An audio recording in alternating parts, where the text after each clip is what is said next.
kita lanjutkan kembali perbincangan kita. Nah ini Pak Bambang ini Persagi, Persatuan Ahli Gizi ya, Kabupaten Pati Indonesia. Nah ini adalah satu persatuan profesi yang sebenarnya sangat peran penting di dalam pelaksanaan MBG ini ya Pak Bang ya. Nah sampai hari ini keterlibatan Persagi Ahli Gizi dalam program ini apa Pak Bang? Terima kasih. Ya, Assalamualaikum warahmatullahi wabarakatuh. Selamat sore sahabat Cahaya TV. Ya, terima kasih Pak Pram. Jadi ahli gizi dalam keterlibatan di SPPG memang sangat penting sekali Pak. Karena operasional SPPG itu memang harus ada ahli gizi. Jadi awal mula MBG Pak kan, saya itu memang ditelepon oleh ketua DPD saya dari Semarang. Itu arahan dari DPP pusat. Tolong nanti DPC kalau ada permintaan ahli gizi, tolong dicukupi. Memang awal-awalnya kita senang Pak, banyak memang lulusan-lulusan yang masih fresh itu masih fresh graduate gitu Pak. Semakin lama sampai ini awal-awal ini sampai sekarang ini saat ini Pak, kita kesulitan betul. Kita sudah nggak ada stok. Saya sampai minta ke institusi di alumni saya. Politekkes Kemenkes itu direkturnya itu saya telepon sendiri habis Mas Bambang. Soalnya kan nggak cuma Pati saja Pak, seluruh Jawa Tengah mungkin seluruh Indonesia gitu. Jadi memang saya salut bangga sama mereka pejuang-pejuang MBG terutama ahli gizinya. Walaupun memang ini pas sekali Pak ngudoroso di sini. Saya juga ngudoroso karena awal-awalnya Pak memang kita nggak bisa membayangkan. Memang saya baru tahu setelah saya seperti yang Bu Anggi katakan memang kita sidak ke SPPG karena ada kejadian alhamdulillah di Pati belum ada KLB di lain daerah itu. Saya diajak kapus saya untuk berkunjung, kebetulan saya petugas gizi Puskesmas Batangan Pak. Saya berkunjung ke salah satu SPPG di Batangan. Saya tanya, Mbak gimana cara kerjanya, maksudnya jenengan masuk jam berapa gitu, tak kirain seperti saya Pak, petugas gizi Puskesmas masuk pagi pulang jam 1 libur ya, ternyata mereka nggak ada jam kerja Pak. Saya sampai terus memang mereka dapat mes tidur situ ya. Ini yang jadi bayangan kita ini tolong dibedakan. Orang bayangannya kalau ahli gizi tukang masak, beda enggak antara tukang masak dengan ahli gizi? Soalnya gini Pak, di SPPG itu satu yang kepalanya kan dari SPPI Pak, kepala SPPG itu, itu SPPI yang kemarin dilatih 3 bulan itu Pak, oleh BGN, itu jadi kepala. Itu yang manajemennya ya? Dia kepalanya. Dia mempunyai anak buah 2, ahli gizi dan akunting. Tiga-tiganya ini digaji oleh BGN. Nah, yang 47 itu relawan Pak, terdiri dari tukang masak, tukang pemorsian, dan tukang kirim pemorsian distribusi isah-isah itu Pak, cuci piring. Nah itu, jadi ahli gizinya itu kita berdiri sendiri, bukan tukang masak. Ada lagi yang namanya relawan itu tukang masak. Tugas kita itu kalau dari DPD cuma membuat master menu Pak. Menunya itu kalau kita arahkan, memang saya tanya di Batangan itu, mereka membuat master menu 20 hari. Kenapa 20 hari siklus menunya? Biar nggak bosen Pak. Kan dari hari pertama sampai hari ke-20. Nanti berulang lagi ke yang hari pertama. Itu yang menentukan ahli gizi. Ahli gizi. Ya. Membuat menunya. Harus bervariasi.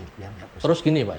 Tadi sampaikan bahwa SPPI, akunting dan ahli gizi ini langsung berarti dia status kepegawaiannya dengan SPPG atau dengan BGN?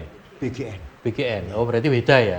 Artinya begini, kalau misalnya kemudian dia ingin induk di SPPG, berarti kan dia orang SPG. Dan kemungkinan kalau dia BGN bisa aja terjadi miss kan antara tukang masak dengan ahli gizi kan gitu ya. Mintanya digini tapi tukang masaknya gini kan. Betul, bisa. Dan itu memang sering terjadi Pak. Salah satu ahli gizinya baru fresh graduate, masih muda, tukang masaknya udah senior semua. Kadang mereka nggak mau diatur karena apa? Mereka melihatnya dari sasaran Pak. Nah itu yang saya kecewanya, sasarannya sampai 3.000 kilo bagi. Itu memang nggak bisa. Satu ahli gizi, saya tanyakan di 3.000 porsi. Iya Pak, sasaran dari mulai anak PAUD, TK, SD sampai SMA. Penerima manfaat. Itu ya nanti menambah ke B3, balita, ibu hamil, ibu menyusu. Itu bisa lebih dari 3.000 malah Pak. Gitu. Nah itu mereka sering istilahnya ya cekcok sama itu, Mbak ini nggak bisa kalau masak 3.000 jam sekian gitu. Ahli gizi saya tahu Pak, kalau jam sekian dimasak kemungkinan takutnya nanti makanan basi. Dan itu terjadi juga kan akhirnya di daerah lain. Nah sampai sekarang kita masih menunggu tata kelola dari BGN Pak. tapi saya udah dengar bocoran dari itu Bu, yang apa wakil yang cewek itu Bu, ya, itu bilang nanti minimal tuh jam 2 pagi harus masak. Jadi nggak boleh jam 1, jam 12, jam 11 nggak boleh. Sebelumnya kan seperti itu Pak. Saya tanya aja yang Batangan itu Bu Anggi, jam 11 malam masak jam 2 matang. Dan saya bingung Mbak, apa nggak nano? Itu pengaruhnya di mana itu? Pengaruhnya nanti kan di waktu Pak, holding time. Yang HACCP itu, hasil analisis kelayakan menu itu jadinya ya porsinya. Ada titik-titik kritis waktu mulai dari persiapan penyajian pengolahan itu, pengolahan penyajian itu. Ada titik kritisnya, terutama pengolahan Pak Pram. Itu banyak bakteri-bakteri biologi, pencemaran biologi yang masuk. Wong itu aja juga pengalaman saya ini di Rumah Sakit Kayen, masak jam habis subuh dibagikan jam 6:30, itu kan masih bagus, masih hangat juga. Suhunya harus di atas 60. Itu yang baru dikatakan. Padahal porsinya sedikit, lebih sedikit. 100 anggap aja. Itu porsinya 3.000 Pak. Nah, itu nggak mungkin bisa. Saya tanya tuh satu ahli gizi harus 500. Ini 3.000. Harusnya kan kemudian kalau misalkan terjadi KLB Pak Bambang, iya, di dapur itu, yang bertanggung jawab siapa itu? Harusnya yang bertanggung jawab kepala SPPG Pak. Tapi selama ini saya lihat di media sosial yang disalahkan ahli gizi gitu Pak. Kan memang dia ahli gizi ini kan ada pengawasnya kepala SPPG. Dia kan mengawasi semua termasuk menu pengolahan. Dia harusnya kan ada ahli gizi, dia aktif tanya. Tapi nyuwun sewu Pak SPPI rata-rata mereka backgroundnya S1 dan D4 dari rumputnya nggak gizi. Ada sarjana hukum, sarjana ekonomi, teknik sipil, arsitek ada gitu. Penguasaan materi itu belum kan? Dia cuma dilatih cuma 3 bulan, 2 bulan militer, 1 bulan baru yang masalah tentang SPPG. Itulah yang. Nah kemudian begini Bang, ini kan banyak juga kasus itu. Terus di Pati itu saya juga mendapatkan beberapa laporan dari orang tua bahwa ternyata menunya itu kurang layak dalam penyajian. Bahkan kemarin kami mendapatkan informasi dengan fotonya dan videonya itu di Gendeng Mulyo itu. Salah satu ya, sebagai satu kasus Gendeng Mulyo Juwana, di mana ada SPPG yang menyajikan ternyata menunya itu kurang layak. Nah kalau itu terjadi, kira-kira siapa yang harus bertanggung jawab terhadap ini? Tetap namanya kepala dulu, namanya tetap kepala ya. Kayak puskesmas saya tetap yang kena kepala puskesmas gitu lagi. Walaupun jawab, itu saya yang salah, tetap baru memang saya juga kena apa itu hukuman ya. Tapi tetap kepala yang tanggung jawab, kepala SPPG-nya. Tapi ahli gizi tetap juga dia salah gitu Pak. Tapi kalau saya lihat ini saya membacanya ya Pak, kan itu 3.000 sasaran. Kan kita sudah tahu, sudah di media sosial rame bahwa untuk yang dimakan anak sekolah itu 10.000, 3.000 untuk operasi. Bahan mentah ya? Bahan mentah. Bukan bahan matang ya? Terus 3.000 untuk kan 15.000 Pak, 10.000 untuk yang dimakan, 3.000 operasional, 2.000 pemilik mitra. Jadi mereka kalau amanah pasti hasilnya bagus Pak. Tapi kalau nggak amanah, saya udah kutip tadi 10.000 dimainkan juga. Nah itu yang saya nggak sukanya di situ. Makanya saya bacanya di situ Pak. Harusnya 10.000 bisa bagus menunya. Karena itu bahan mentah. Bahan mentah, ya. Terus diolah oleh relawan-relawan, ada tukang masak, ada ini apa, tukang pemorsian, tukang penyajian. Nah, kemudian ini kan ahli gizi yang menentukan menunya. Betul. Nah, otomatis kalau misalnya terjadi kesalahan itu, artinya 10.000 mentah itu tentunya ahli gizi sudah bisa menentukan, kan gitu kan? Nilai 10.000 mentah ini kan beda dengan 10.000 matang. Betul. Contoh misalkan, telur itu kalau mentah kan paling sekitar 1.500 satu butir. Tapi kalau matang kan bisa 3.000, bisa 4.000 kan itu kan. Artinya kalau misalnya kemudian ada menu jelek, yang ketika menilai itu ternyata di luar atau di bawah harga 10.000, karena nyon sewu ini kan saya melihatnya bahwa MBG ini terkesan di mata masyarakat kan pure bisnis gitu loh. Artinya setiap dapur mitra itu kan berusaha untuk mencari keuntungan terbesar.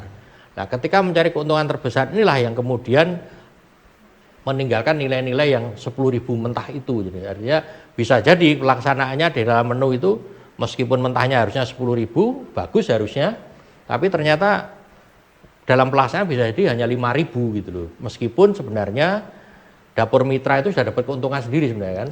2.000 yang untuk operasional 3.000.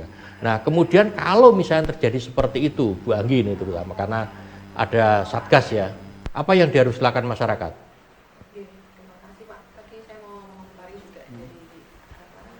Ketua Gizi bahwa memang dari kemarin sudah ada Zoom dari Kepala Dinas Provinsi Pak Pram terkait dengan penyajian supaya tidak terjadi KLB gitu ya. Jadi memang tadi benar yang disampaikan Pak Pram minimal jam 2 gitu ya harus penyajian. Nah, dari Kepala Dinas Provinsi sudah meminta kepada kami menginformasikan kepada seluruh SPPG pada saat untuk PKP penyajian nanti ada diberi informasi bahwa 4 jam itu harus sudah selesai dikonsumsi gitu Pak. Jadi ada maksimalnya di situ, ada waktu supaya tidak terjadi KLB gitu ya. Nah, jika terjadi KLB di Kabupaten Pati sudah ada tim gerak cepat terkait KLB Pak, yaitu dari Puskesmas itu pasti di situ sudah ada dokter, ada tim epidemiologi, dan setelah dari itu nanti bisa dirujuk ke rumah sakit. Dan juga nanti kita akan melaksanakan investigasi atau penyelidikan secara epidemiologi, mulai dari prosesnya dan mulai dari pengolahannya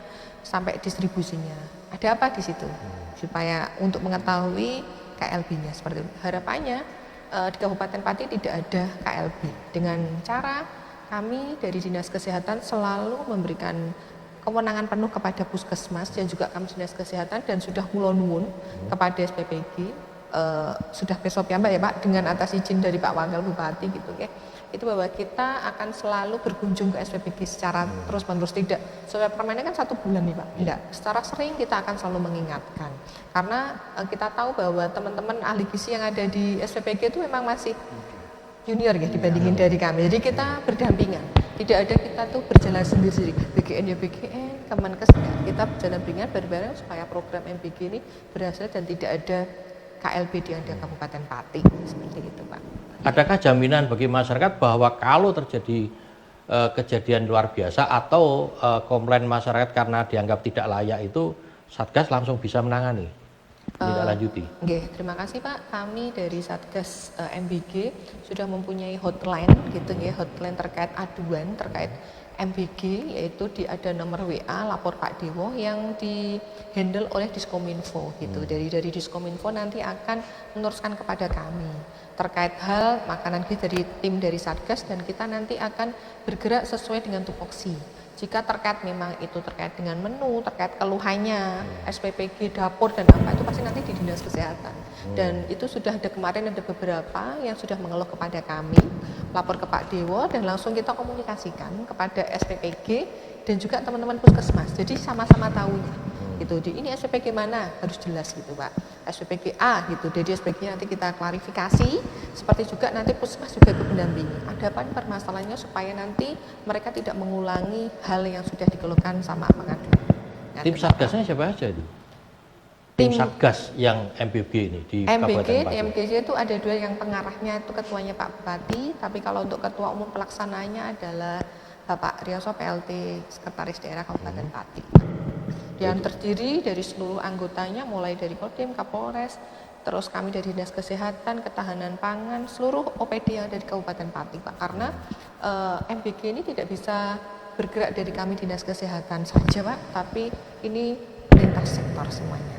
Ya, semoga apa yang disampaikan masyarakat ini segera ditindaklanjuti ya. Karena memang kalau kita lihat ini ada juga kekhawatiran masyarakat gitu. Jadi karena tim Satgas itu terdiri dari beberapa pejabat gitu, dan ternyata diindikasikan juga bahwa pejabat-pejabat itu punya dapur mitra gitu loh. Jadi kan kalau mereka itu sendiri sebagai tim Satgas tapi juga sebagai dapur mitra, nah kalau kan ada kepentingan yang juga ikut terserta di situ. Nah ini tapi kita harapkan apapun itu masyarakat juga harus mengawasi. Artinya kalau memang ternyata dapur mitra itu ada yang mungkin kurang sesuai atau bahkan nakal, siapapun itu pemiliknya, siapapun itu yang di belakangnya, baik itu pejabat maupun yang masuk tim Satgas, ya harus ditindaklanjuti gitu loh. Itu saya kira itu yang paling Nah, kemudian kembali ke Pak Bambang. Pak Bambang, itu adakah sebuah kewajiban bagi dapur mitra? Tadi kan sampaikan 20 hari untuk menyusun menu. Nah, kira-kira untuk menu-menu itu ada nggak kewajiban dari entah itu Satgas atau dari gizi yang menyampaikan bahwa menu tiap hari itu seperti ini ya, kepada sekolah misalnya, ataukah itu tersembunyi? Karena kan banyak juga sekolah ketika kita tanya hari ini atau besok itu menunya apa nggak tahu gitu. Jadi mereka acak, ya pokoknya tompo itu ya sudah dimakan gitu. Makanya kalau kemudian memang sebenarnya hampir terjadi kejadian luar biasa di salah satu sekolah di Pati, sebenarnya belum tidak pernah terjadi, bukan, tapi hampir terjadi. Tapi kemudian ditutup karena ada beberapa pertimbangan sehingga kejadian yang harusnya luar biasa itu tidak terekspos keluar. Itu sempat terjadi di Pati. Tapi saya kira ini semoga tidak terjadi. Nah, hanya persoalannya nanti sebelum Pak Bambang kita jeda berikut.